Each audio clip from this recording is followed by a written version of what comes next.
Македонија има свои символи, химна, грб и знаме, и секој мора да ги почитува.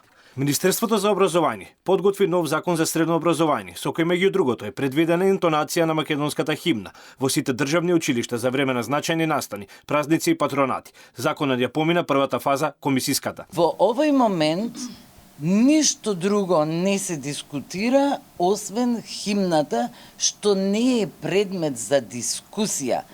Па од тука можам да речам дека е комплимент за Министерството што не е најдена друга мана, но пак сметам дека е крајно неразумно да се запре законот за средно образование, кој не е менуван повеќе од 20 години, да не може да се имплементираат новините кои државава ги очекува минимум 7 години, а очигледно и повеќе заради една таква дискусија. Денес е законот на дневен ред на собраниска седница. За ДУИ, законот е класичен пример, со кој власта сака да ја наруши мултиетничноста во државава. Според нив се воспоставува етничка доминација. Најавија повеќе од 10.000 амандмани. Предлогот со кој се бара интонирање на државната химна во секоја активност и на почетокот и на крајот на учебната година е мерка која ни изгледа на вистина неразумна.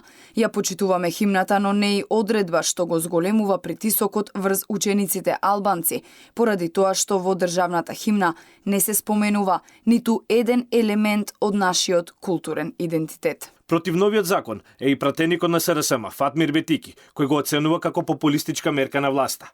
Бетики потенцира дека доаѓа во отсуство на реални предлози и реформи во образованието. Впрочем, тоа е доказ за нефункционалноста на оваа влада, всушност концептот што треба да се прави во образованието. Како еден од пратениците од опозицијата прашувам што ќе донесе ова законско решение што сакаа да го спроведат за подобрување на рангирањето на нашата држава. Интонирањето на химната е само еден дел од законот кој предвидува длабоки реформи во средното образование.